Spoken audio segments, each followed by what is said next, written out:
성능력이 다른 여자들이 생각이 안 날 만큼 남편의 성욕을 상회할 만큼 높아지셔야 돼요. 그래야만 남편이 딴 여자 생각이 안 납니다. 설령 딴 여자랑 바람이 피더라도 다시 돌아오고, 딴 여자랑 바람 피더라도 '아 딴 여자랑 섹스해 보니 재밌대가리 하나도 없다.' 이러고 다시 집으로 돌아온다는 얘기예요. 남편과 결혼 생활이 너무 힘들어서 월구독을 했어요. 늘 자기가 우리 가족을 위해 희생하고 있고 몸도 마음도 힘들다며 저 혼자 결혼을 하고 싶어서 결혼을 했고, 남편은 그런 저를 위해 사느라 인생이 고달파진 것처럼 말하네요. 이게 피해자 코스프레 맞죠? 예, 피해자 코스프레 맞습니다. 저는 죄책감과 같은 감정을 느끼며 매번 남편을 위로하고 다독거리고 챙겨주고 있어요. 저도 너무 지치네요. 이런 남편 왜 그런 걸까요? 제가 문제인가요? 그 피해자 코스프레에 대한 내용도 저 너에게 끌려다니지 않을 자유에 제가 언급을 해 놨는데, 참고로 피해자 코스프레라는 단어가 언제 생긴지 아십니까? 저 너에게 끌려다니지 않을 자유라는 책을 쓰기 직전에 제가 유행시킨 말입니다. 피해자 코스프레라는 말도 제가 사실 유행시켰어요. 제가 만든 말이에요. 제가 상담을 하면서 그 내담자분들을 이렇게 봤는데, 내담자분들 중에 많은 분들이 이런 특징을 갖고 있어요. "저는 피해자예요, 피해자예요. 저는 남편한테 이런 피해를 받았어요. 전 남편한테 이런 피해를 받았어요." 라는 주장을 많이 하시는데, 그 주장을 하시는 분들이 가만 보니까 남편이 복종하길 원해요, 남편이. 그러면 저분들은 동기가 명확하단 말이에요. 자기가 피해자라고 주장하는 것에 대한 동기는 명확해. 그러니까 남편이 복종하길 바라고 남편이 쩔쩔매길 바라는 거예요. 그러면 그들의 피해 의식은 피해 망상이라고 할 수도 없고, 이 피해 생활을 하고 있으니까 피해 망상은 아니고, 그렇다고 해서 피해 의식이라고 설명하기는 또 그래요. 피해 의식이라고 설명하기에는 피해 의식만 가지고 설명하기 좀 부족해요. 왜냐하면 배우자의 어떤 쩔쩔매미나 복종이나 헌신을 기대하면서 "나는 피해자예요."라고 주장하는 거니까, 피해가 없음에도. 그러면 저들을 뭐라고 불러야 될까라고 생각해서 용어를 한참 뒤졌는데 아무 용어가 나오지 않습니다. 그래서 제가 그냥 만들었어요.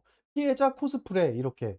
코스프레 하는 사람들이 왜 코스프레 합니까? 관심 받으려고 코스프레 하는 거잖아요. 그 누군가한테 관심을 받기 위해서 코스플레이 하는 거 아지 않습니까? 인기 끌려고. 피해자라는 특징을 통해서 인기를 끌려고 하는 것, 그게 피해자 코스프레다 라고 제가 이름을 붙였습니다. 피해자 코스프레도 사실 제가 만든 용어예요. 제가 원조입니다. 대한민국 최초. 그리고 뭐 피해자 코스프레, 환자 코스프레도 제가 만든 말이에요. 그런데 그 피해자 코스프레를 하는 동기가 뭐라고 그랬어요? 코스플레이 하는 목적 자체가 사람들의 관심과 이런 걸 받기 위함이에요.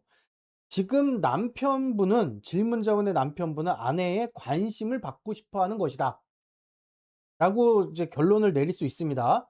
근데 문제는 뭐냐면, 인간 행동의 자극과 반응을 봐야 돼요. 남편이 피해자 코스프레를 할 때 아내분이 관심을 주고 사랑을 주면은 이 피해자 코스프레를 멈출까요? 계속할까요? 계속하게 됩니다. 그래서 피해자 코스프레를 할 때 관심과 사랑을 주면 안 돼요. 그럼 어떻게 해야 되냐면 무관심해지셔야 됩니다. 그래야 남편이 피해자 코스프레를 멈춥니다. 남편이 뭐 "난 당신 때문에 사는 게 힘들고 어쩌고." 막 이렇게 막 불평불만을 하게 되면은 "아 그래? 알았어." 하고 그냥 긍정도 부정도 하지 마세요. 긍정도 부정도 하지 마시고 그냥 넘어가시면 됩니다. 그러면 그 행동을 하지 않아요. 그러면 어떻게 해야 되냐면, 남편이 이쁜 짓을 하기 시작할 때 이뻐해 주세요. 그때 관심을 주세요. 남편이 뭐 예를 들어 가지고 맛있는 거를 사 왔다. 남편이 집안일을 조금이라도 도왔다. 그러면 그때 예뻐해 주세요. 그럼 남편이 집안에 쪼끔 헌신을 했어? 그때 아내분이 예뻐해 줘. 그러면 남편은 예쁨을 받고 싶어서 아내분에게 헌신하는 그 행동을 강화할 거예요. 이렇게 하시면 되는 겁니다. 올라온 유튜브 영상 보고 질문 드려요. 밖에서 애인도 만들고 하고 싶으면 하면 된다라고 하시고 그 행동에 책임을 지면 된다고 하셨는데, 어떤 책임을 말하는 건가요? 그 내용을 알기 위해서는 역시 계층적으로 이해할 필요가 있습니다. 자, 제가 그림을 그려서 좀 설명을 드릴게요. 자, 인간관계를 잘하는 사람이 남자 관계도 잘하고요. 남자 관계도 잘하는 사람이 남편 관계도 잘해요. 그래서 일단 인간관계가 잘 되는 사람이 되어야 된다. 그리고 인간관계가 잘 됐으면은 남자 관계가 잘 돼야 된다. 남자 관계가 잘 돼야만 남편과의 관계가 잘 된다라고 말씀드렸습니다. 요렇게 인제 계층적으로 설명할 수 있고, 그리고 좀 더 이 계층을 좀 넓혀 볼게요, 제가. 어떻게 넓힐 수 있냐면, 인간은 인간이기 이전에 생물이며 생물은 생물이기 이전에 자연이에요. 자, 그런데 여기 선을 한번 쭉 그어 볼게요. 그리고 요 위에만 보겠습니다. 요 위에만. 우리가 궤도라고 하는 행위가 요 위에 상위 계층에 있을까요? 상위 계층에 있으면은 아래 계층에 자연스럽게 영향을 줄 수밖에 없어요. 예를 들어 이런 거죠. 뭐 물리학적 법칙이라든가 화학적 법칙이 자연스럽게 생물계에 영향을 주지 않습니까? 물리학적 법칙을 벗어날 수 있는 생물은 한 마리도 존재하지 않습니다. 화학적 법칙을 벗어날 수 있는 생물은 단 한 마리도 존재하지 않아요. 또 생물학적 법칙을 존재할 수 있는 인간도 단 한 명도 존재하지 않아요. 그래서 자연의 법칙에 있는 현상들은 생물계에 다 나타나요. 자, 그러면 제가 이 설명을 왜 드리냐면, 생물계에 일어나는 현상은 인간계에 다 일어난다고 말씀드렸어요, 인간계에. 그럼 생물계에 일어나는 현상 중에 하나가 무엇이냐면 외도예요, 외도. 자, 생물들은 바람을 필까요, 안 필까요? 엄청 핍니다. 생물과는. 엄청 핍니다. 뭐 개도 엄청 바람 피고요. 고양이도 엄청 바람 피고요. 바람 엄청 펴요. 예, 바람 엄청 펴요. 그러면 인간만의 특징이 뭐냐? 인간만의 특징은 사회적 기능을 가지고 살아가는 존재입니다. 사회적 기능. 생물도 가족을 꾸리는 생물들이 있어요. 집단을 꾸리는 생물들이 있죠. 늑대도 집단 생활을 하죠. 그런 것처럼 집단 생활을 유지하는 동물들이 있어요. 인간도 그래서 집단 생활을 유지를 하죠. 그리고 생물계에서도 외도는 굉장히 빈번하게 일어납니다. 하지만 우리가 사회적 책임이라는 게 있잖아요, 책임. 이 사회적 책임은 뭐냐면 기능의 완수를 의미하는 겁니다. 사회적 책임은. 그러니까 "바람 펴도 됩니다. 근데 책임만 지세요." 이런 얘기는 무슨 얘기냐면요. "네가 생물학적 욕구를 충분히 발휘해도 괜찮아. 그런데 네가 인간으로서 사회적 기능에 대한 책임을 완수해." 예를 들어 이제 아내라고 하는 기능이 있잖아, 아내. 아내는 어떤 사람이에요? 남편과 관계를 맺는 사람이죠. 즉 남편을 사랑하고, 남편을 아끼고, 남편을 보살피고, 남편과 한 팀을 이루고, 남편과 즐거운 생활을 하는 그 기능에 최선을 다해라. 그러면 네 바람 펴도 상관없다. 그런데 만약에 "나 남편이 싫어." 또는 "남편하고 헤어지고 싶어." 또는 뭐 "남편하고 왜 사는지도 모르겠고 난 저 새끼 막 죽어 버렸으면 좋겠어." 또는 막 남편을 막 이용을 해. 그냥 막 ATM으로 막 이용을 해. 그러면 사회적 책임을 다하지 않는 거잖아요. 사회적 책임을 다하지 않은 거기 때문에 요 위에 "생물학적 기능을 할 자격도 없다." 이런 얘기예요. 그리고 사회적 책임을 다하는 사람이라든가 사회적 책임을 열심히 하는 이 기능을 열심히 하는 사람들, 뭐 예를 들어 이런 분들이죠. 막 "남편을 너무 아끼고 사랑해. 난 진짜 남편을 세상에서 제일 사랑해. 그리고 우리 남편이 너무 잘 됐으면 좋겠어. 난 다시 태어나도 이 남자하고 결혼할 거야." 그런 사람들은 바람 한두 번 펴도요 절대 가족 문제 안 생겨요. 정말로. 근데 왜 바람 피지 말라 그래요? 그런 생각을 갖고 계신 분들이 극소수니까 바람까지 펴 버리면 가정이 붕괴돼 버리거든.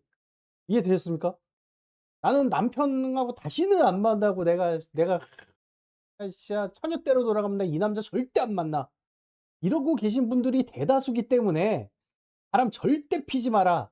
바람 절대 피지 않아야 그나마 요 사회적 기능이 돌아간다." 근데 저는 거꾸로 말씀드리는 거죠. "사회적 기능을 너무 좋아해라. 책임을 다해라. 남편 너무 사랑하고 결혼 생활 하는 거 너무 즐거워하고 과거로 돌아가도 이 남자 다시 만날 거고 다음 생에도 이 남자 다시 만날 거고 나는 이 남자하고 뭐 종종 다툼은 있지만 이 남자하고 결혼 생활을 너무 행복하게 하고 싶고." 그렇게 산다면 바람피도 상관없다. 전혀 과정에 문제 안 생긴다.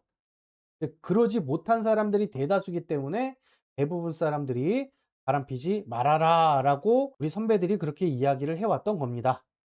네, 반갑습니다. 어서 오십시오. 고양이, 강아지가 바람이라니 그렇게 생각하니까 웃기네요. 동물들에겐 바람이란 개념이 없는데 사람한테 어떤 심각한 일이 되네요. 예, 그게 그럴 수밖에 없어요. 왜냐하면요. 만남이 있으면 꼭 발생하는 뭔가가 있어요. 뭐가 발생하냐면 갈등이에요. 일단 사람 안 만나면요 싸울 일도 없어요. 사람 안 만나면. 그리고 다툼, 비난, 그리고 뭐 따돌림, 그리고 또 이별, 뭐 음해, 뭐 그리고 경쟁 이런 거 다 뭐가 있어요? 인간이 만났기 때문에 생기는 거예요. 그래서 요 우측에 있는 거를 싫어하면 싫어할수록 사람을 안 만나려고 합니다. 이게 뭐냐면 대인기피예요. 대인기피. 갈등 싫고 다투는 거 싫고 비난 너무 싫고 따돌려주는 거 너무 싫고 이별하는 거 너무 두렵고 경쟁하는 게 너무 싫다. 만남 자체를 하지 않으려고 한다. 이게 대인기피입니다. 이해되셨죠? 자, 남녀 관계로 설명을 할게요. 결혼이 있으니까 뭐가 있어요? 이혼도 있죠. 결혼이 있으니까 뭐가 있어요? 외도도 있어요. 결혼이 있으니까 뭐가 있어요? 부부싸움도 있어요. 결혼이 있으니까 뭐가 있어요? 고부 갈등도 있겠죠. 그 남자 같은 경우는 뭐 장서 갈등 이런 것도 있죠. 결혼을 했기 때문에 아이도 낳아요. 그 육아 스트레스. 결혼을 했기 때문에 또 뭐 의견 충돌도 생기고 여러 가지가 있죠. 요거를 힘들어하면 힘들어할수록 결혼 생활은 안 된다. 이렇게 되는 겁니다. 그래서 동물들은 외도가 없는 이유가 결혼을 안 하기 때문에 외도가 없는 거예요. 우리는 결혼 제도라는 게 있기 때문에 외도가 있는 겁니다. 그렇다고 하면 결혼 생활을 잘하는 방법은 뭐냐? 결혼 생활을 잘하는 방법은 이혼하지 않으려고 하고 바람피지 않으려고 하고 싸움하지 않으려고 하고 고부 갈등 겪지 않으려고 하고 육아를 겪지 않으려고 하는 게 아니라 결혼 생활 자체를 좋아해야 돼요. 이걸 좋아해야 돼요. 이거를. 예를 들어 좌측에 있는 무게가 예를 들어 100kg이라고 해 볼게요. 내가 느끼는 부담감이 100kg이라고 해 볼게요. 그러면 우측에 있는 요 갈등 또한 똑같이 100kg이 되는 거예요. 결혼 생활의 부담감이 너무 커. 너무 커서 죽겠으니까 조그만 부부 싸움이 있어도 100kg의 충격으로 나한테 데미지가 있는 거야. 부부 갈등이 있어도 100kg의 충격으로 데미지가 있는 거예요. 육아 스트레스도 100kg의 스트레스로 나에게 데미지가 오는 거예요. 근데 결혼 생활이 나는 너무 즐거워. 오히려 결혼 생활을 또 하고 싶어. 그래서 마이너스 100kg이야. 어. 너무 가벼워. 막 결혼 생활하면 막 몸이 붕붕붕붕 뜨는 것 같아. 마이너스 100kg라서 내가 막 공중으로 붕붕붕붕 뜨는 것 같아. 그러면 우측에 있는 이런 부정적인 일, 이혼에 대한 걱정들, 외도, 부부싸움, 고부 갈등, 육아 스트레스 이런 일이 있는 것 또한 무겁지 않게 느껴집니다. 이게 세상의 이치입니다. 그래서 결혼 생활하는 걸 너무 즐거워하는 사람들이 요 우측에 있는 요 부부 간에 있는 문제가 생기는 것도 힘들어하지 않아요. 요 이치를 가지고 좀 더 설명을 해 볼까요? 그러면 웬만한 거 다 설명돼요. 예를 들어 가지고 우리가 시험 스트레스는 왜 겪어요? 우리가 공부를 하고 있기 때문에 시험 불안을 겪는 거예요. 공부라는 걸 해야 되기 때문에. 근데 공부하기 싫어하는 애들이 있죠? 이 시험 불안이 있어요. 이유는 너무 간단해요. 예, 제 실제 사례입니다. 수험장에 들어갔을 때 앞에 있는 사람이 다리를 떨면 그게 신경이 쓰여 가지고 1 교시부터 6 교시 시험을 보는 동안 수능을 망쳐 버린대. 그래서 삼수 사수 했대요. 뭐 세무사나 회계사 이런 시험 준비하시는 분들도 와서 저한테 상담 많이 받으셨거든요, 시험 불안 때문에. 시험 볼펜 딸깍딸깍한 소리 있죠. 이거 들으면은 시험을 신경을 쓸 수가 없대요. 막 예민해져 가지고 그때부터 시험이 망쳐진대요. 그래서 막 6수 7수 이렇게 하면서 오시는 거예요. 공무원 시험 마찬가지. 그런 시험 불안 왜 생길까요? 공부하기 싫어서 그래요. 공부하기 싫어서. 그래서 외도 혐오감 있죠. 외도에 대한 혐오감 있으신 분들 결혼 생활하는 거를 과연 즐거워하는지 한번 스스로 살펴보십시오. 결혼 생활하는 거를. 나는 남편과 한 팀이 돼서 으쌰으쌰하고 나는 다시 태어나도 이 남자랑 또 결혼하고 싶고 나는 이 결혼 생활하는 게 너무너무 즐거워. 그런지 한번 실제로 보십시오. 그걸 억지로 하는 게 아니라 진짜 놀이처럼 즐거워야 돼요, 놀이처럼. 아이 노는 것처럼. 이렇게 즐거운 사람 외도 혐오도 굉장히 떨어져요. 물론 맨날 바람 피고 다니면 그건 병적인 거예요. 그런데 이제 "남편 바람 피는 거 아니야?" 그런 예의주시하지 않게 되고 또는 남편이 바람이 났다고 하더라도 좀 으쌰으쌰해서 다시 쉽게 넘어갑니다, 쉽게. 어렵지 않게 넘어가요. 부자 되는 법 알려드릴까요? 부자 되는 법? 요걸로 하면 이제 쉽게 부자 되는 법도 될 수 있어요. 예를 들어서 뭐 이런 거죠. 부자 되려면 돈이 많아야 되잖아요. 근데 부자 되는 게 왜 힘들어요? 고객을 설득해야 돼요. 물건을 팔아야 돼요. 설득도 하고 판매도 해야 돼요. 또 누군가한테 고개도 숙여야 돼요. 누군가한테 또 무언가도 해야 되고 이것저것 다 해야 돼요. 이런 일들을 해야 돈이 벌리죠. 그죠? 그러면 이게 힘들어서 돈 버는 게 힘든 걸까요? 절대 그렇지 않습니다. 돈 버는 게 너무 재밌으면 이런 것들도 재밌어져요. 저절로. 저절로 재밌어져요. 물론 힘든 일이에요. 근데 남들보다 스트레스는 덜 받겠죠. 남들보다. 남들이 스트레스를 100kg 만큼 받는다고 하면 나는 뭐 1kg에서 2kg 정도밖에 안 받는다는 얘기예요. 아주 가볍게. 네. 근데 돈 자체에 대해서 우리가 부정적인 표상이 있는 경우 있어요. 뭐 예를 들어 대표적인 이런 거죠. 성경에서는 이런 얘기합니다. 부자가 천국 가는 거는 낙타가 바늘구멍 들어가는 것보다 어렵다. 그리고 돈은 더러운 것이다. 선비는 청렴해야 된다. 뭐 이런 말들 있잖아요. 그리고 뉴스를 보더라도 국회의원이 돈 많으면은 지탄의 대상이죠. 그리고 요번에 대통령이 부동산 정책 발표하면서 야당에서는 대통령 집안채가 뭐 얼마짜리 집이냐고 비난을 했고, 또 여당에서는 야당 대표가 "닌 집이 몇 개네." 막 이렇게 비난하잖아요. 그러니 그런 것처럼 사회적 위치가 있는 사람들이 돈이 있으면 또 부정적으로 느껴져요. 그러니까 돈 자체가 부정적이니까 이런 걸 하는 것도 힘든 거예요, 당연히. 그래서 부자 되고 싶은 사람들은 돈 밝혀야 됩니다. 쉽게 얘기하면. 돈에 미친놈 되면 그냥 돈 부자 돼요. 돈에 미친놈 되면. 그다음에 방법이 보이기 시작을 해요. 어렵게 생각하지 마십시오. 어렵다고 생각하니 어려운 겁니다. 또 혹시 질문 있으신 분은 얼마든지 질문해 주세요. 남자친구가 전 애인이 바람을 펴서 헤어졌다고 바람에 너무너무 예민한데 저는 결혼 전에 많이 만나보고 싶거든요. 이렇게 예민한 남자친구는 빨리 보내주는 게 좋겠죠? 예, 맞습니다. 보내주셔야 됩니다. 자, 왜 그런지 제가 설명드릴게요. 남자친구가 바람에 예민하다. 그러면 바람을 안 필 사람이 아니라 바람둥이일 확률이 높습니다. 자, 그게 왜 그러냐면 제가 좀 설명을 좀 드리겠습니다. 우리가 세상을 볼 때 어떻게 보냐면 그냥 있는 그대로 볼 수가 없어요. 세상에 이렇게 정보가 쭉 들어오면요. 어떻게 우리가 입력을 받냐면 시각, 청각, 촉각, 미각, 후각, 즉 오감을 통해서 외부의 정보를 쭉 받아들입니다.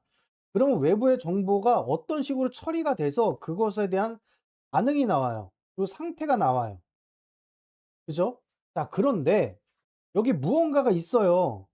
이거를 억압하게 되면 어떻게 될까요? 부정적인 반응이 나와요. 부정적인. 그러니까 예를 들어 이런 거예요. 타인이 예를 들어 짜장면을 먹고 있어요. 짜장면을 먹고 있는데 1번 나는 짜장면이 뭔지 몰라. 그러면 억압을 할까요? 그냥 '아 짜장면이 있는가 보다.'라고 생각하겠죠. "야 그게 뭐야? 너 지금 뭐 먹는 거야? 야 이게 짜장면이야. 난 말로만 들었지 실제로 처음 보네." 이렇게 하겠죠. 난 짜장면을 모르던 사람이니까. 두 번째, 짜장면을 싫어하는 사람이에요. 짜장면을 싫어하는 사람이면 이렇게 할 거예요. "야 너 그 짜장면 왜 먹냐? 이해를 할 수 없다. 야 짜장면 먹으면은 살찌고 그거 뭐가 맛있는지 모르겠네. 야 대신 짬뽕 먹어 짬뽕. 내가 짬뽕 사 줄게." 이렇게 나오겠죠. 그죠? 근데 3 번, 난 짜장면이 먹고 싶은 사람이에요. 근데 이거를 억지로 참고 있어요. 또는 짜장면 먹고 싶은 걸 들키면 안 돼요. 그걸 우리가 억압이라고 하거든요. 그러면 어떤 반응이 나올까요? "야 이 나쁜 새끼야!" 이렇게 나온다고. "나는 짜장면을 먹고 싶은데 너는 내가 짜장면 먹고 싶은 걸 억지로 참고 있는데 너는 내 앞에서 짜장면을 먹고 있냐!" 이렇게 나오는 거예요. 이걸 가지고 우리가 투사라고 합니다. 투사. 그리고 대부분의 혐오 반응은 투사예요. 대부분의 혐오는. 그래서 "내가 짜장면 먹고 싶어. 짜장면 먹고 싶어." 그런데 난 이걸 억지로 참고 있어. 내가 짜장면 먹고 싶은 욕구를 나는 억압하고 엄청 참고 있어. 내가 억압을 하는 거를 내가 인지적으로 알고 있든 또는 모르고 있든 나도 모르게 억압을 했든 내가 짜장면 먹고 싶은 욕구가 있다는 거를 몰랐든 아무튼 그거를 내가 어떤 억압을 하고 있어. 그런데 앞에서 짜장면을 먹고 있는 놈 보면 화가 확 나는 거예요. "너도 짜장면 먹고 있냐!" 이러면서. 그렇게 되는 거예요, 그렇게. 혐오 반응이 크면 클수록 어떻게 될까요? 더 참고 있는 사람이죠. 즉 외도에 대한 혐오가 크면 클수록 인간은 외도를 더 혐오하게 된다. 남자친구가 전 여친이 바람 펴서 헤어졌다고 하셨죠? 그 전 여친이 바람을 펴서 남자친구와 헤어진 게 아니라 어쩌면 그 억압하고 있는 남자친구의 태도라든가 또는 전 여친을 탓하고 있는 그 태도에 전 여친이 다른 남자에게 갈아탄 것 같습니다. 즉 남자친구분은 외도의 확률이 굉장히 높은 사람입니다. 그러면 우리 그 구독자분들에게 좀 상처되는 말씀, 하지만 드릴 수밖에 없는 말씀을 제가 드릴게요. 여러분들 외도를 혐오하고 있다고 한다면 여러분들 또한 외도의 욕구를 참고 있다는 얘기예요. 혐오의 정도가 크면 클수록 외도의 욕구도 엄청 크다는 얘기입니다. 그래서 실제로 의처증이나 의부증 있으신 분들 있죠? 남편이 바람을 피지도 않았어. 그런데 남편을 바람둥이로 몰고 가시는 분들이 있어. 그런 분들이요. 실제로 본인이 바람피고 싶은 욕구가 엄청나게 크신 분들이에요. 딴 남자 만나고 싶은 욕구가. 그래서 의처증이나 의부증은 본인이 바람피고 싶은 욕구가 커서 생기는 거다. 그래서 지금 현재 남자친구분이 전 여친이 바람펴서 나는 바람피는 게 너무너무 혐오스럽다. 그러면 그 남자친구는 외도 욕구가 굉장히 큰 사람이다라고 할 수 있습니다. 자, 그러면 바람을 피고 살라는 건가요? 그건 아니죠. 하지만 수용해야 된다는 얘기예요. '아 나 또한 바람 피우고 싶은 욕구가 있구나.'라부터 수용해야 돼요. 그래야 이 투사가 사라져요. 대부분의 혐오는요 다 투사예요. 우리 그 가끔 묻지마 살인 이런 거 일어나잖아요. 그 혐오 범죄. 작년인가 재작년인가 길거리 가는 사람 아무나 막 찔러 죽이고 그 사람 잡아서 취조를 했어요. 취조를 했더니 뭐라고 얘기하냐면 행복한 사람을 보면 화가 났대요. 그러면 그는 뭐가 억압된 겁니까? 그 혐오 범죄한 사람은. "행복한 사람 보면 화가 났어요."라고 하는 게. 나는 여기 행복하고 싶은 욕구가 있어. 근데 그게 억압돼 있어. 그걸 참고 있어. 그런데 "너는 행복하냐?"라고 하면서 칼로 찔러 죽인 거예요. 그래서 그 증오 범죄 일으킨 놈은 무지무지하게 행복하게 살고 싶었던 놈이다. 아유. 그러니까 누구 찔러 죽이지 마시고 저한테 빨리 상담 오세요. 그럼 제가 행복하게 해 드릴 수 있으니까. 그 남편 바람 놔또 가서 두드려 잡는 사람들 있죠? 그 본인이 바람 피는 거예요. 본인이 바람 피고 싶은 욕구를 엄청 찾고 있는 거예요. 폈든 안 폈든. 내가 외도 욕구가 있든 없든. 전 그런 욕구 절대 없어요. 그거 자기 부정이에요. 그게 자기 부정형 관계 중독입니다. 그리고 간혹 외도 가지고 장사하시는 분들이 있습니다. 바람 핀 놈들은 두드러 잡아야 됩니다. 바람은 정신병입니다. 바람은 진짜 미친 짓입니다. 외도는 절대 있어서는 안 되는 일입니다. 어떻게 인간이 바람을 피나요? 그거는 정말 가정을 깨부시는 일입니다. 이러면서 막 그 남편 외도 때문에 상처받은 아내분들에게 더 고춧가루 뿌리시는 분들이 있어요. 왜냐면 그래야 돈을 버니까. 그런 분들 저는 솔직히 의심해 봐요. 그들이 외도 욕구가 엄청 많을 수도 있어요. 근데 외도 욕구가 엄청 많은데 좋은 사람으로 보이고 싶거든. 그러니까 바람핀 놈들 욕해야지. 그럼 좋은 사람으로 보이고 싶잖아. 그렇지 않아요? 대부분 혐오는 다 투사예요. 대부분 혐오는. 그러면 왜 대부분의 사람들은 외도 욕구를 억압하고 있느냐? 그럼 왜 대부분 사람들이 다 그 외도를 다 싫어하죠? 제가 말씀드렸잖아요. 투사라고요. 인간은 인간이기 이전에 뭐라고 그랬어요? 생물이에요. 그죠? 인간은 인간이기 이전에 생물이에요. 생물은 생물이기 이전에 물질입니다. 그죠? 그래서 물리적 화학적 반응이 일어나고 그게 생물학적 반응으로 일어나고 그 생물학적 반응이 인간 사회를 결정하는 거예요. 그런데 여기 쭉 거 가지고 생물계에서 외도가 빈번하게 일어난다 그랬어요. 그냥 다른 짝이랑 짝짓기 하는 거 그냥 일도 아니에요. 그러니까 보노보라고 하는 그 침팬지 사촌이 있거든요. 우리 인간이랑 유전 형질이 98. 몇 7%? 98.7% 비슷한 동물 중에 보노보라고 있습니다. 침팬지하고 똑같이 생겼어요. 근데 그 보노보 같은 경우에는요. 맨날 섹스해요 진짜. 허구한 날 섹스해요. 이놈하고도 하고 저놈하고도 하고. 거기에 보노보 여성 사회는요. 그냥 인간이 보면 경악을 할 정도로 난잡해요. 그냥 지나가다가 수컷 있으면 수컷하고 섹스하고 와 가지고 이놈하고도 섹스하고 저놈하고도 섹스하고 옆집 아저씨하고 섹스하고 옆집 오빠랑 섹스하고 막 이래요. 그런데 인간도 그런 욕구가 있단 말이에요. 분명히 있어요. 근데 인간 사회가 그거를 억압을 시켰잖아요. 뭘로? 도덕으로. 그러니까 억압을 하니까 "절대 그러지 마." 하고 비난하는 거예요. 그래서 요게 프로이트가 얘기한 억압 이론이에요. 이게 정신분석학입니다. 딴 게 아니고. 지금 여러분은 지금 정신분석학 책을 다 읽으신 거예요? 저처럼 정신분석학을 정확하게 설명하시는 사람은 별로 없을 거예요. 정신분석학 강의하는 사람들 들어보세요. 되게 어려울걸요? 근데 전 되게 쉽게 얘기하잖아. 자기는 절대 바람 안 피는 사람이라고 정의하더라고요. 저도 구독해서 강의 듣고 있거든요. 그러고 보니 자신의 욕구를 억압하는구나 싶더라고요. 예, 맞아요. 그 절대 안 펴. 그거는 절대 거짓말입니다. 세상에 바람 피지 않는 사람은 딱 두 종류밖에 없어요. 저기 예수님이나 부처님이나 노자, 장자, 공자 막 이렇게 막 엄청나게 막 공력이 뛰어나신 분. 인간 누구나 외도의 욕구 있습니다. 외도의 욕구 없는 사람 없어요. 다 있어요. 이렇게 자기를 수용을 해야 그다음에 통제가 되는 거예요. 그다음에. "넌 내가 다른 여자랑 한다고 하면 화 안 나?" 하는데 "이유가 있겠지. 하고 싶으면 하고 와." 이랬더니 엄청 상처받더라고요. 그러니까 그 남자친구분이 억압하신 거예요. 그리고 지금 질문자분께서 훨씬 더 그 분보다 의식의 수준이 높으신 겁니다. 질문 주셨네요.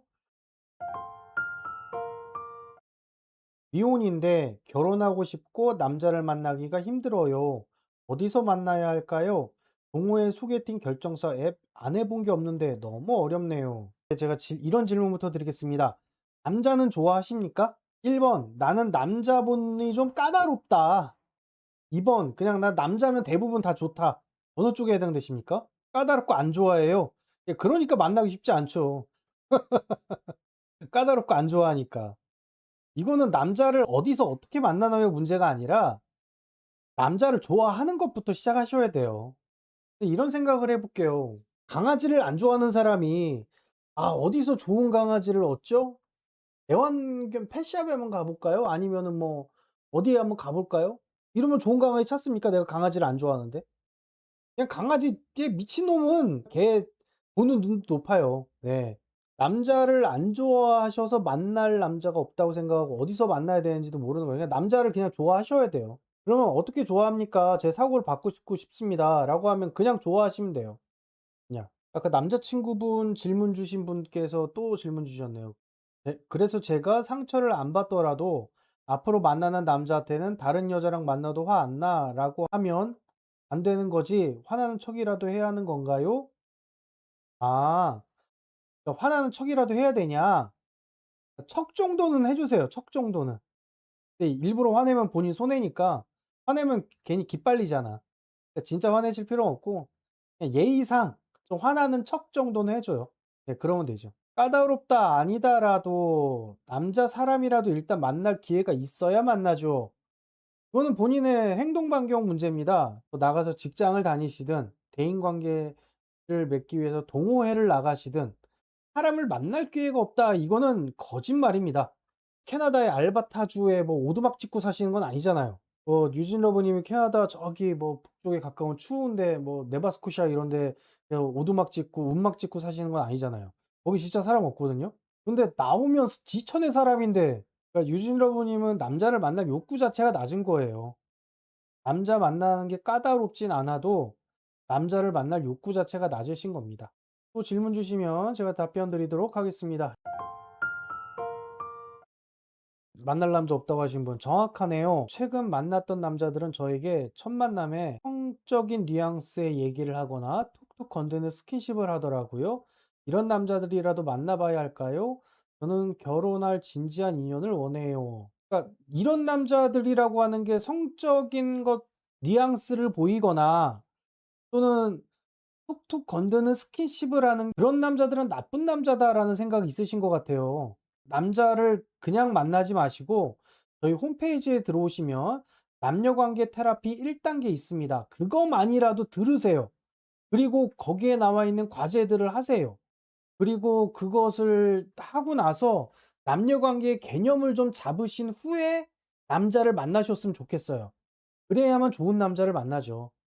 그래야만 건강한 남자를 만나고. 지금 성적인 뉘앙스라든가 스킨십을 하는 그런 남자들을 굉장히 불편하게 생각하시는 것 같은데 그것도 어쩌면 문제가 될 수가 있습니다. 유진 러브님 또 질문 주셨네요. 나도 모르게 억압된 욕구를 해제하기 위해서는 어떻게 해야 하나요? 일단 나도 모르게 억압된 욕구가 있다부터 수용하셔야 돼요. 자, 이게 나고 이게 너예요. 어떤 자극을 주면 여기 반응 자체가 긍정적이 나올 수도 있고 부정적이 나올 수도 있잖아요. 그죠? 그렇죠? 어떤 행위를 했어. A라는 행동을 했어. 근데 그 A라는 행동 자체가 내가 어떻게 판단하든 자동적으로 나오는 그 감정이라든가 판단 자체가 부정적이야. 그러면은 그 A라는 행위를 나도 하고 싶었다. 1. A를 나도 하고 싶었다. 2. 하지만 A를 억압하고 있었다. 요 두 개를 일단 수용하는 겁니다. 일단 이것부터 수용해야 돼요. 일단 여기서부터 시작이에요. 그럼 이거 억압을 어떻게 풀어내느냐는 좀 복잡한 얘기인데 일단 이거부터 수용하십시오. 이 A가 예를 들어 가지고 뭐 남들에게 피해 주는 행위야. 그래서 난 피해 받으면 너무 싫어. 그럼 나도 남들한테 피해 주고 싶었구나. 그리고 뭐 나는 이 A라는 행위가 뭐 남들을 욕하는 행동이야. 그러면 '아 나도 남들 욕하고 살고 싶었구나.' 이 A가 질투야, 질투. 그러면 '아 나도 질투하고 싶었구나.' 누군가는 질투하는 게 너무 싫어. 그럼 '아 나도 질투하고 싶었구나.' 누군가가 나한테 피해 주는 게 너무 싫어. 그럼 '아 나도 그 누군가 피해 주고 욕하고 싶었구나.' 이렇게 받아들이셔야 돼요. 그리고 쪼끔 전에 질문 주신 그 남자 어디서 어떻게 만나요라고 하신 분 계셨잖아요. 그죠? 그분 같은 경우에는 요 불편한 게 뭐예요? 남자들의 뭐였다?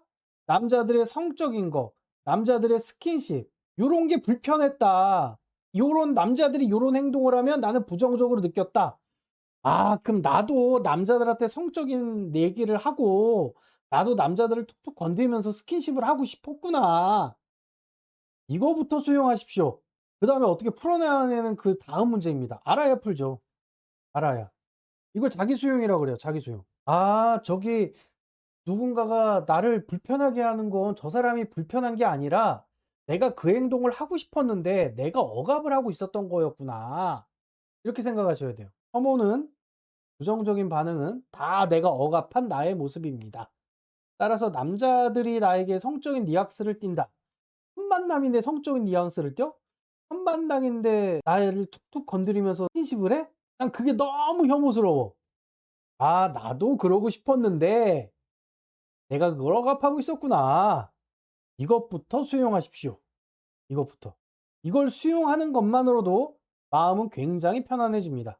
그다음에 이제 저는 완전히 뭐 다 해결하고 싶어요라고 하시면 저희 홈페이지 들어오셔서 강의 들으시면 돼요. 그 강의 듣고 매 강마다 과제 있거든요. 그 과제하고 그러면은 억압은 풀려요. 네. 얼마 전에 남친이랑 헤어졌어요. 다시 만나고 싶은데 어떻게 하면 좋을까요? 남자친구랑 다시 만나고 싶으신다면 어떻게 하면 되냐면요. 일단 이것부터 이해하실 필요가 있어요. 일단 서열을 이해해야 됩니다. 예를 들어서 헤어진 남자친구가 5번이에요. 그리고 내가 5번입니다.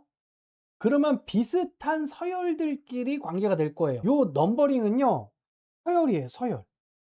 그러니까 남자 1번은 생긴 것도 잘생기고 인성도 좋고 너무너무 훌륭하고 세상 어떤 여자들도 다 좋아할 만한 그럴 남자야. 서열 1번 여자는요. 이 1번 남자를 내 거로 사로잡을 수 있는 여자예요. 이해되셨죠? 자, 그렇다고 하면 여자 서열 5번은 남자 서열 5번을 사로잡을 수 있는 여자입니다. 그러니까 남자의 서열과 여자의 서열은 달라요. 왜냐하면 남자의 서열은 남자는 여자한테 선택을 받는 존재고 여자가 선택을 하는 존재입니다. 남자가 선택을 받는 존재고 여자는 선택을 하는 존재이기 때문에 남자의 서열은 얼마나 많은 여성들이 좋아하느냐로 결정되는 거예요. 그래서 남자들 서열 기준이 자꾸 바뀌죠. 옛날 테레비 보면은 80년대 그 영화 보십시오. 멋있는 남자들 다 마초같이 나왔어요. 막 우통 까고 막 알통 자랑하고 막 "우리 심심한데 뽀뽀도 한번 할까?" 막 이러면서 이제 나온 사람들이 그 80년대 인기 있는 남자들이에요. 근데 지금 어떤 남자들이 인기 있습니까? 예쁜 남자가 인기 있습니다, 요즘은. 그리고 옛날에는 마초 같고 힘센 남자가 인기 많았다면 요즘은 다정한 남자가 인기 많아요. 그래서 요즘 테레비 보면은 다 요리 누가 해요? 요리 프로 보면. 대부분 남자예요, 대부분. 냉장고를 부탁해 보십시오. 요리사 중에 여성분 뭐 1명, 많아도 2명 등장하죠. 대부분 남자예요. 왜? 이제 서열 기준이 바뀐 거예요. 남자의 서열 기준이. 남자의 서열은 얼마나 여자한테 인기 있느냐로 결정되는 겁니다. 그러면 여자의 서열은 뭘까요? 인기 있는 남자로 사로잡을 수 있는 게 여자의 서열이에요. 그래서 여자의 서열은 사로잡는 능력이 서열이에요. 자, 이 얘기를 왜 드리냐면 헤어진 남자친구 만나고 싶습니다라고 하셨잖아요. 이런 가정을 해볼게요. 지금 회원님이 구독자분이 서열 한 7번 정도라고 생각해 볼게요. 우리 헤어진 남자친구가 서열 5번입니다. 그러면 서열 5번 남자 잡을 수 있어요? 없어요? 못 잡죠. 못 잡죠. 그럼 어떻게 해야 돼요? 첫째, 1번 포기한다. 그리고 내가 만날 수 있는 제일 잘난 놈이 7번을 만난다. 포기 앤 7번 만난다. 2번 성장한다. 어떻게 성장해야 되냐면 역설적으로 이 5번이 아쉽지 않은 여자가 되셔야 돼요. 이게 무슨 얘기냐면 3번을 잡을 수 있는 사람이 돼야 돼요. 3 내지 4번. 나는 3번 내지 4번 남자도 내 거로 만들 수 있어. 그럼 5번 잡아오는 건 쉽지 않아요? 3번 내지 4번으로 남자를 잡아올 수 있는 여자가 되면은 지금 회원님은 3번으로 성장하신 거예요. 3번으로 성장하신 거예요. 여러분들 잘 들으셔야 됩니다. 남자의 서열은 여자가 결정해 주는 거예요. 여자가.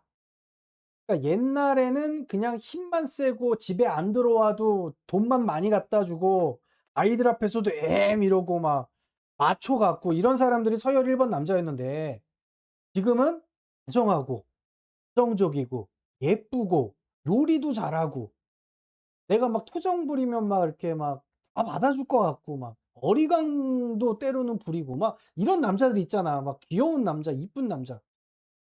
그런 남자들이 서열 1번이 됐어요. 서열 1번. 예쁜 남자들이. 그 누가 바꾼 거예요? 여성분들이 바꾼 거예요, 여성분들이. 남자가 스스로 바꾼 게 아니라 여자가 바꾼 거예요. 그래서 남자의 서열은 여자가 결정한다. 그럼 여자의 서열은 어떻게 결정돼요? 그 당시에 가장 좋은 놈을 사로잡는 사람이 서열이 높은 여자예요. 따라서 지금 현재 남자친구를 어떻게 데리고 옵니까? 남자친구를 데려올 방법이 없습니다. 나는 남녀 간의 서열 경쟁에서 밀렸다. 그러니까 1번, 그냥 나에게 어울리는 후진 남자 만난다. 근데 나는 후진 남자 안 만나요. 나 좋은 남자, 그 남자 만나고 싶다고요. 그러면 어떻게 해야 되냐면 성장하셔라. 3번 내지 4번을 잡을 수 있는 서열 3, 4번 여자가 되셔라. 그래야 5번을 잡아온다. 한번 생각해 보겠습니다. 서울대 의대를 목표로 공부를 해야 고려대 경영대학 갈 수 있지 않습니까? 그래서 뭐가 그러면 높아져야 되냐? 지금 질문자분께서는 쉽게 말씀드리면 남자 꼬시는 걸 좋아하셔야 됩니다. 남자 유혹하는 거 즐거워하십니까? 아, 나는 남자 유혹하는 게 너무너무 힘들어. 나는 남자 어떻게 꼬시는지도 모르겠고 남자를 어떻게 유혹해야 되는지 방법도 잘 모르겠어. 나는 남자가 날 리드해 줬으면 좋겠어. 내가 적극적으로 남자 리드해서 꼬시는 거 너무 힘들어. 자, 2번. 나는 어떤 남자도 쉽게 다가서고 어떤 남자도 쉽게 유혹할 수 있어. 난 남자 꼬시는 거 즐거워해. 심지어 나는 결혼 제도가 바뀌면 남편을 2명, 3명 둘 수 있을 만큼 난 남자 유혹하는 거 즐거워. 어느 쪽에 해당되시죠? 2번이 되셔야 남자를 유혹할 수 있습니다. 그 이유를 말씀드리면 예를 들어서 공부 안 좋아하는 사람들이 성적 올라요? 공부하는 거 싫어하면 절대 안 오르죠. "선생님 저 어떻게 좋은 대학 가요?" 공부하는 거 좋아해야지. 공부하는 걸 즐거워해야 성적이 오르고 좋은 대학 가지. "선생님 저 어떻게 재회를 해요? 어떻게 외도를 막아요? 선생님 어떻게 이혼 위기를 막죠? 선생님 어떻게 좋은 남자 만나요?" 남자 유혹하는 걸 즐거워해야죠. 남자 유혹하는 걸 즐거워하지 않는데 어떻게 헤어진 남자를 데려오며 어떻게 좋은 남자를 만나며 딴 여자 좋다는 남자를 어떻게 다시 데려오고 떠나가겠다는 남자를 어떻게 다시 데려옵니까? 남자 유혹하는 걸 즐거워하셔야 합니다. 자, 그럼 남자 욕은 어떻게 합니까? 라고 물어보시면 저희 홈페이지 들어오시면 남녀관계 테라피 1, 2, 3단계 있어요. 그거 들으시고 부부관계 테라피 1, 2, 3단계 들으시면 돼요. 방법 다 알려드렸다니까. 홈페이지에 들어와서 보시면 돼요. 그냥 어떻게 꼬셔요의 답은 홈페이지 들어와서 보세요. 그럼 그 방법은 왜 안 가르쳐 주십니까? 라고 하면 가르쳐 드릴 수가 없어서 못 가르쳐 드리는 거예요. 양이 되게 많아요. 예, 일단 기본기부터 갖춰야 돼요. 이론적인 것부터 배우셔야 되고 기본기 갖춰야 되고 뇌구조 바꿔야 돼요. 해야 될 일이 너무 많아요. 그러니까 유튜브에선 컨셉만 가지고 가셨으면 좋겠어요. 남자 꼬시는 걸 좋아해야 된다. 유혹은 좋은데 남자가 성적인 얘기하면 싫으네요. 이거 투사예요. 본인도 성적인 이야기를 하고 싶은 욕구가 있는데 억압하고 있어서 싫은 겁니다. 다음 질문 갑니다. 예전에 시드니에서 우울증 상담 받으러 갔다가 보너스로 남자 꼬시는 법까지 배우고 끝내주는 여자 되는 법도 배웠는데 이게 너무 잘 먹혀서요. 아, 누구신지 기억나요. 누구신지 기억날 것 같아. 저한테 그 상담 받으러 오셨던 분이죠. 호주에서. 네, 그리고 이제 제가 우울증 상담 끝나고 마지막에 남자 꼬시는 법도 알려드렸어요. 왜냐면 단순히 우울증만 해결되는 게 아니라 그 사랑을 인간이 잘 주고받아야 이게 재발이 안 돼요. 그래서 불안장애다, 우울증이다, 강박장애다, 공황장애다 이런 분들 같은 경우에는 그 치료를 다 끝내고 무조건 제가 남녀 관계에 대한 이야기를 해드리고 보냅니다. 그래야만 다시 그 결핍이 안 생기거든요. 모든 신경증은 다 애정 결핍이에요. 그리고 연하 남자들에게 인기 폭발입니다. 뭐 인기 폭발이 좋네요. 근데도 부작용이 생겼어요. 제가 바람기가 생긴 것 같은 느낌입니다. 지금 괜찮은 남자랑 데이트 중인데 자꾸 더 괜찮은 사람이 있을 것 같은데 라는 생각이 들어서요. 고쳐야 하나요? 예, 고치지 마십시오. 지금 바람기는 굉장히 지극히 정상입니다. 왜냐하면요. 선택은 여자가 하고 남자는 선택을 받는 사람이에요. 그러면 여자 입장에서는 골라야 돼요. 그래서 연애 상대는 많으면 많을수록 좋아요. 한 명만 만났다가 바람기가 없으면 그 남자랑 10년, 20년 계속 만나다가 결혼하고 아이고 조졌다 이렇게 되는 거예요. 그래서 모든 안전한 이별은 환승연애예요.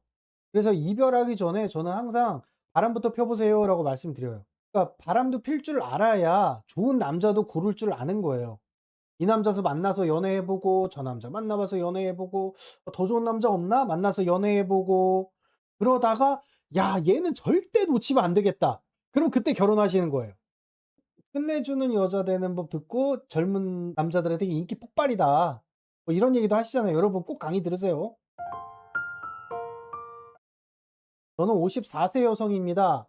64세 남편이 7년 전 직장 모임에서 외도가 있었지만 서로 다 극복하고 잘 지내고 있다고 생각했는데 최근에 이혼녀에게 사귀자고 연락하는 것과 또 다른 여자와도 한 번씩 모텔에서 외도하는 것을 알게 되었어요. 부간 잠자리도 이상 없고 저에게도 성인 자녀들에게도 책임감 있고 잘하는 남편이자 아빠인데 왜 자꾸 외도를 반복하는 걸까요? 4190님은 지금 서열 문제를 좀 이해하셔야 될 필요가 있는데요. 남자는요, 선택받고 싶어 하는 존재예요. 그리고 여자는요, 선택을 하는 존재예요. 자, 그러면 생물학적 본성 자체가 달라요. 자, 남자 입장에서 그러면 우월한 수컷은 어떤 수컷입니까? 우월한 수컷은 선택을 많이 받는 수컷이죠. 그러니까 즉 선택을 많이 받아야 돼. 그러니까 서열 1번 남자의 섹스 파트너는 몇 명이다? 여자 10명. 이게 본성이에요, 이게 인간의 본성. 그러면 여자는 선택을 하는 존재예요. 그러면 한 명만 있으면 돼요, 여자는. 한 명만 있으면 돼요. 결혼할 사람 한 명. 그러면 누구를 만나야 돼요? 내가 만날 수 있는 사람 중에 제일 잘난 사람.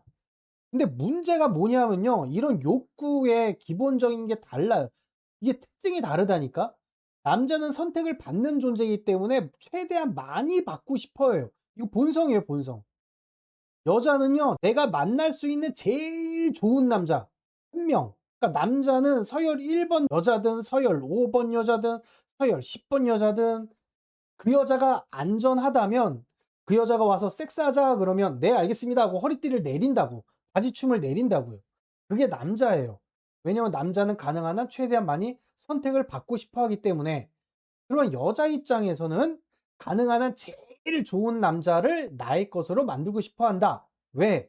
임신 때문에 그렇죠. 임신 때문에. 내가 서열 10번 여성이라도 서열 1번 남자의 유전자를 받고 싶어요. 왜? 서열 1번 남자의 유전자를 받아서 섹스를 해서 애를 낳아야 건강한 자녀가 나오니까. 그래서 이런 본성의 차이가 있어요.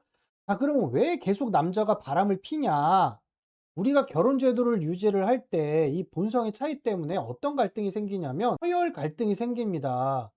어떤 서열 갈등이 생기냐면 이런 서열 갈등이에요. 극단적으로 예를 들어 볼게요. 아내분의 서열이 서열 5번이에요. 그런데 남편 서열이 서열 5번이에요.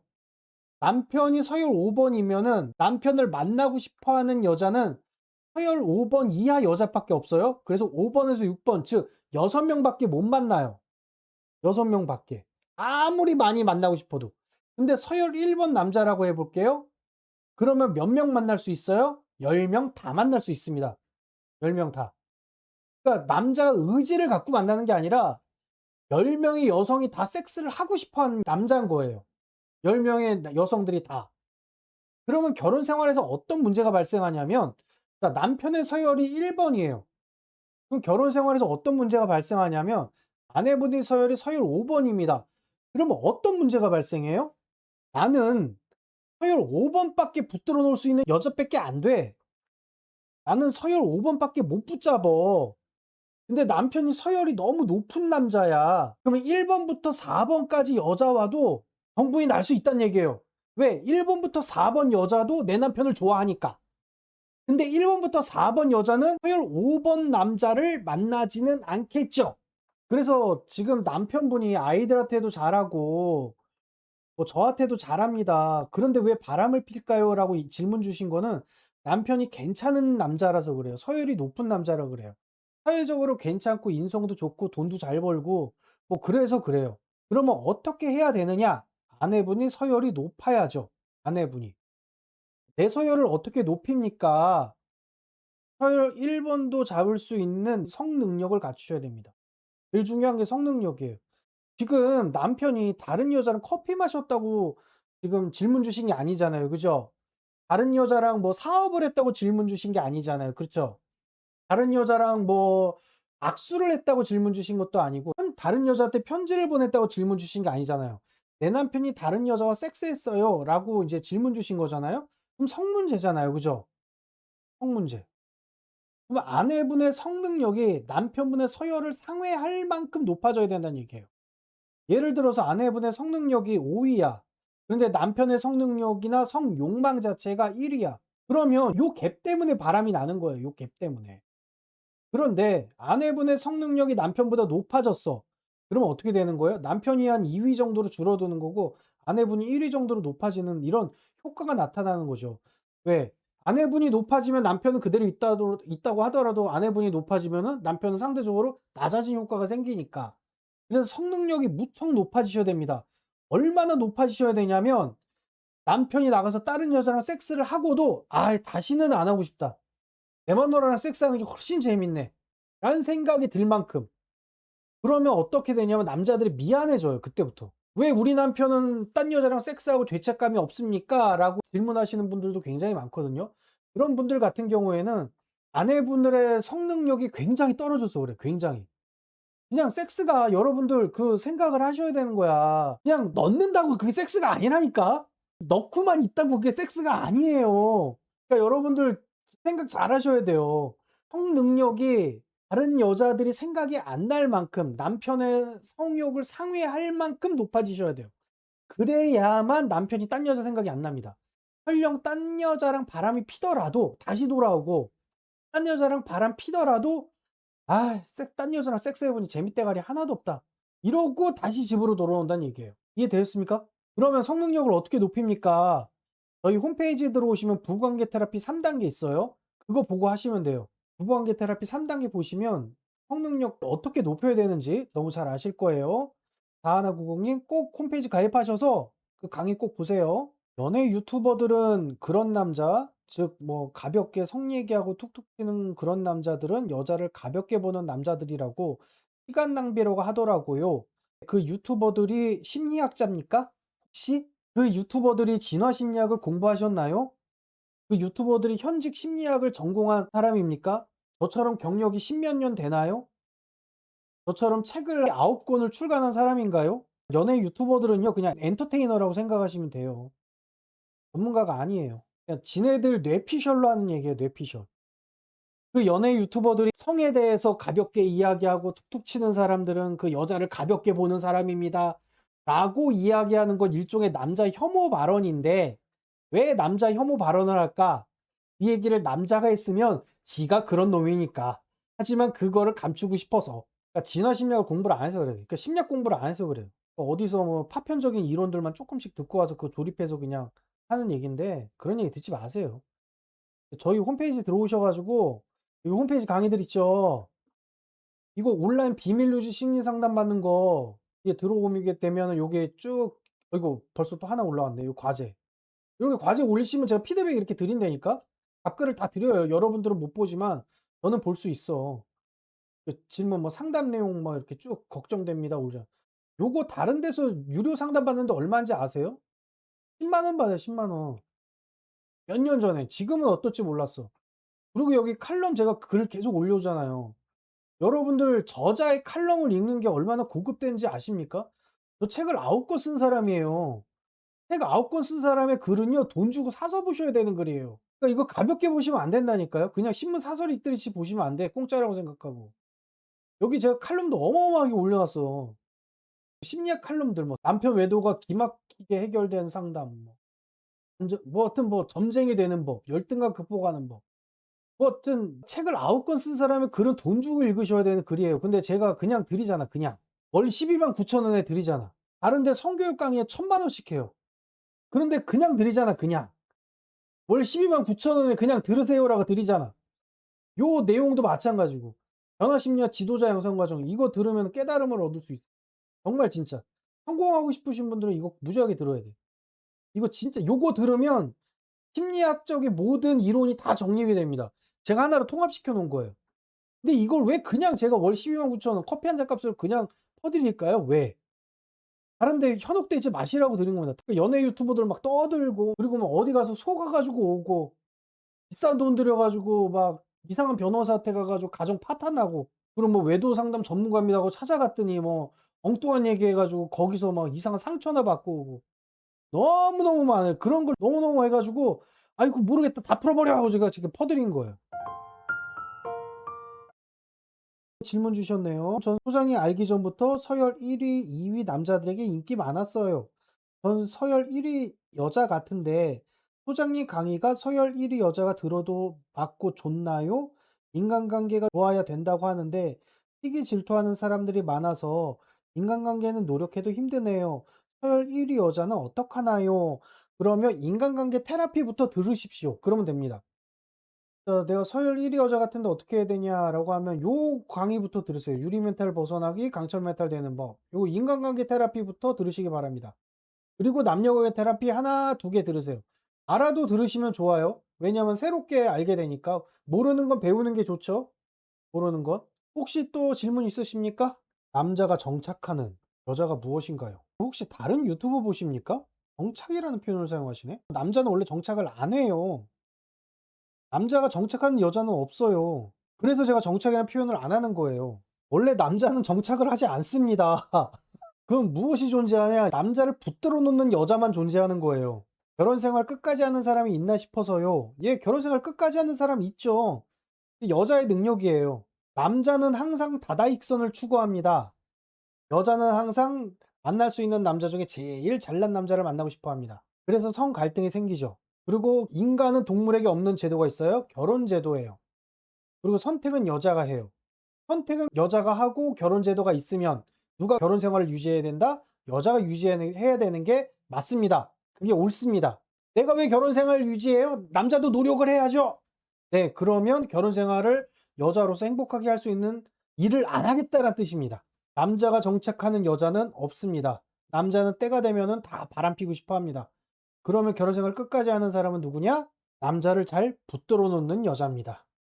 이게 생물학적 본성이고 생물학 이치에 맞는 결혼 생활입니다. 오늘 수고하셨습니다.